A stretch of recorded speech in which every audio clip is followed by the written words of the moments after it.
सभी परीक्षार्थियों का स्वागत है टारगेट विद दिक्रांत चैनल में। आज हम आपके लिए लेकर आए हैं यूज़ ऑफ वॉज एवर, यानी सिंपल पास्ट और में बच्चे कंफ्यूज होते हैं। वो समझते हैं कि पास्ट, इंडेफिनिट और सिंपल पास्ट एक ही चीज़ है, लेकिन मैं आपको बता दूं ये अलग अलग चीज़ें हैं। इसलिए आज इस वीडियो को देखने के बाद आपका सारा कन्फ्यूज़न ख़त्म हो जाएगा। चलिए पहचान बता देता हूँ जल्दी से। तो रिकॉग्नाइजेशन है इसकी पहचान। जिन हिंदी वाक्यों में था, थी, थे शब्द आते हैं और उन वाक्यों में कोई क्रिया या वर्ब नहीं होती तो वह सिंपल पास्ट होता है। Rule of making affirmative sentences, यानी rule of affirmative sentences, singular noun और आई के साथ, सिंगुलर नाउन और आई के साथ वोज लगाते हैं, सिंगुलर नाउन और आई के साथ वोज लगाते हैं तथा बाकी सब के साथ वर लगाते हैं, तथा बाकी सब के साथ वर लगाते हैं। तो इसका फॉर्मूला बनेगा, सबसे पहले सब्जेक्ट लगाना है आपको, सिंगुलर है तो वोज लगाना है, आई है तब वोज लगेगा, प्लुरल है तो वर लगाइए, उसके बाद नाउन या एडजेक्टिव प्लस ऑब्जेक्ट।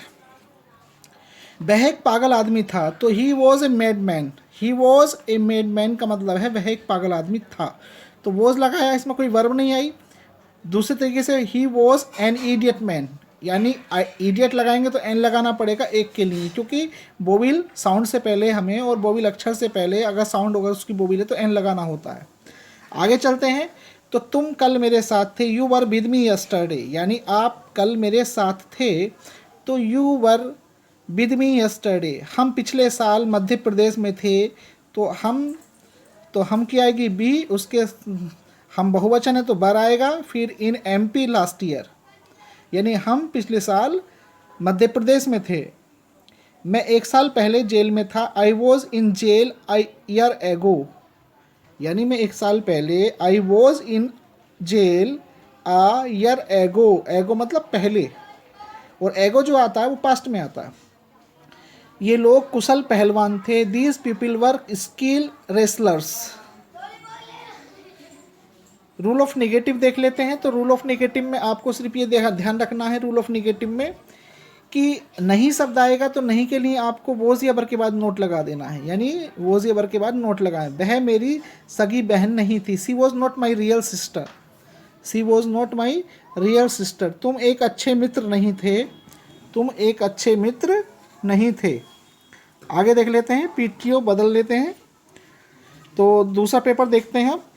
ये फर्स्ट पेपर था, नेक्स्ट पेपर आपका ये है, देखिए।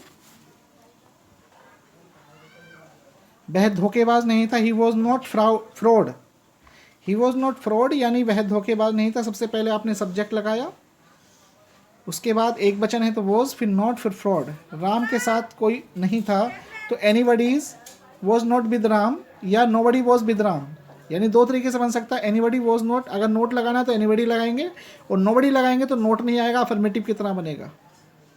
पिछले साल वह हमारे साथ नहीं था, he was not with us last year, हम उन लोगों के साथ खुश नहीं थे, we were not happy with those people, यानी हम की अंग्रेजी बी, फिर हमने थे की अंग्रेजी वर लगाई, नहीं के लिए नोट लगाया, खुश के लिए हैप्पी लगाया, उनकी अंग्रेजी आई दूज, और साथ की अंग्रेजी होती है विद। कल मैं वहाँ अकेला नहीं था, I was not alone there yesterday. तो इस तरीके से आप निगेटिव सेंटेंस में यूज़ कर सकते हैं इनको। बहुत सारे इनके अलावा भी आप प्रैक्टिस करके बहुत सारे सेंटेंस बना सकते हैं। सिर्फ ये ध्यान रखना है कि था, थी, थे सिंपल ही आएगा, उससे उस वाक्य में कोई वर्ब नहीं होगी, तो आप समझ जाना चाहिए आपको कि वो सिंपल पास्ट है। और सिंपल पास्ट की खास पहचान यही होती है कि सिंपली इसमें था, थी, थे दिया होता है और कुछ नहीं। ओके, चलिए आगे चलते हैं और समझ लेते हैं। तो इंट्रोगेटिव सेंटेंस है, क्या शब्द शुरू में अगर सेंटेंस के क्या शब्द हम शुरू में बोलें तो वोज या वर का प्रयोग सबसे पहले किया जाता है। तो इसका फॉर्मूला, सबसे पहले वोज या वर लगाना है आपको, फिर सब्जेक्ट, फिर नाउन, ऑब्जेक्ट, फिर मार्क ऑफ इंटोकेशन। जैसे क्या तुम कल मेरे साथ बार में थे, तो वर you with me in bar yesterday. तो क्या शब्द से शुरुआत हुई है, देखिए जब क्या शब्द से कोई शुरुआत होती है किसी भी सेंटेंस की, तो आपको ध्यान रखना है, सेंटेंस को पहचानना ये है कि उस सेंटेंस को पहचानने के बाद आपको सिर्फ क्या करना है कि उसकी जो हेल्पिंग वर्ब होती है वो पहले लगा देनी होती है। क्या यह आपका निमंत्रण पत्र था, was this your invitation card. तो आपको ऐसे ध्यान रखना है। नेक्स्ट, क्या उसके पिताजी एक विधायक थे? Was his father an MLA? तो क्या उसके पिताजी एक विधायक थे? तो सबसे पहले वॉज उसके पिता, हिज फादर एन MLA। तो इस तरीके से आप देख रहे हैं कि आसानी से तो आगे चलते हैं और भी। तो बहुत सारे एग्जाम्पल देने की कोशिश करिए ताकि आपका जो है बिल्कुल क्लियर हो जाना चाहिए वॉज या वर का प्रयोग। अब देखिए इंट्रोगेटिव विद नेगेटिव के साथ देख लेते हैं। यदि इंट्रोगेटिव में नहीं आ जाए तो किस तरीके से आप सेंटेंस का यूज़ करेंगे, किस तरीके से आप बोलेंगे।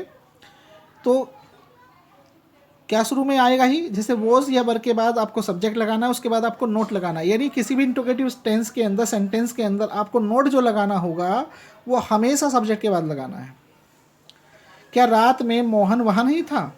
Was Mohan not there in the night? Was Mohan not there in the night? क्या तुम अकेले नहीं थे? Were you not alone? क्या आपकी माँ एक डॉक्टर नहीं थी? Was your mother not a doctor? क्या मोहन राकेश एक लेखक नहीं थे? Was Mohan Rakesh not a writer? क्या हम कल घर में नहीं थे? हम कल घर में नहीं थे? तो सबसे पहले आपको करना क्या है, क्या के लिए, were we not in home yesterday? क्या यह आपका काम नहीं था? Was this not your work? अब आगे समझते हैं। देखिए इंट्रोगेटिव विथ क्वेश्चन वर्ड्स।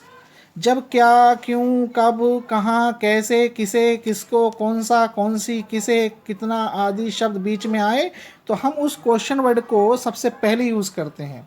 यानी आपको हमेशा ये ध्यान रखना है, जब ये क्या, क्यों, कब, कहाँ, कैसे, कौन सा, कौन सी अगर ये आए तो आपको क्या करना है, उस क्वेश्चन वर्ड को सबसे पहले यूज़ करना है। आपको उस क्वेश्चन वर्ड को लगाइए, उसके बाद आपको हेल्पिंग वर्ब लगानी है, यानी वॉज या वर, फिर सब्जेक्ट, फिर नाउन या एडजेक्टिव, ऑब्जेक्ट लगाइए, चिन्ह लगाइए। तुम कल अकेली कहाँ थी? तो where were you alone yesterday? ये क्वेश्चन देखिए, तुम कल अकेली कहाँ थी, तो कहाँ शब्द बीच में आ गया, तो सबसे पहले कहाँ की अंग्रेजी वेयर लगाई, उसके बाद तुम यानी प्लुरल है तो वर लगा दिया, फिर सब्जेक्ट लगा दिया यू, फिर हमने एलोन लगा दिया, फिर यस्टरडे लगा दिया। तो where were you alone yesterday यानी तुम कल अकेली कहाँ थी। तो इस तरीके से बहुत सारे वाक्य आप बना सकते हैं। तो बहुत और देख लीजिए एग्जाम्पल, और भी एग्जाम्पल हैं। वह लड़की कौन थी? Who was that girl? यानी कौन की अंग्रेजी हु, फिर थी की अंग्रेजी वॉज, और वह लड़की मतलब दैट गर्ल। उसका क्या नाम था? What was her name? अगर लड़की है तो हर नेम, लड़का है तो हिज नेम। तुम कल उसके साथ क्यों थे? Why were you with him yesterday? वह कौन था? Who was he? Who was he? उस पुलिस वाले का घर कहाँ था? Where was that policeman's home? यानी where was that policeman's home या where was that the home of that policeman. इस तरीके से आप बन सकते हैं। चाय में कितनी चीनी थी? How much sugar was there in tea? कक्षा में कल कितने विद्यार्थी थे? How many students were there in the class yesterday? Mohan किसका मित्र था? Whose friend was Rohan? यानी रोहन किसका मित्र था? तो हुज फ्रेंड वॉज रोहन। तुम्हारी बेटी कल पार्टी में किसके साथ थी? With whom was your daughter in the party yesterday? तो इस तरीके से आप बहुत सारे सेंटेंसेस बना सकते हैं, बहुत सारे वाक्य बना सकते हैं। और इस प्रकार मैं समझता हूँ कि आप वॉज या वर बहुत आसानी से, बड़े सिंपल तरीके से जो है इसका यूज़ कर सकते हैं। ठीक है, तो आप इसको ज़्यादा से ज़्यादा समझें और इस वीडियो को ज़्यादा से ज़्यादा शेयर करें, लाइक करें, सब्सक्राइब करें। Thank you very much.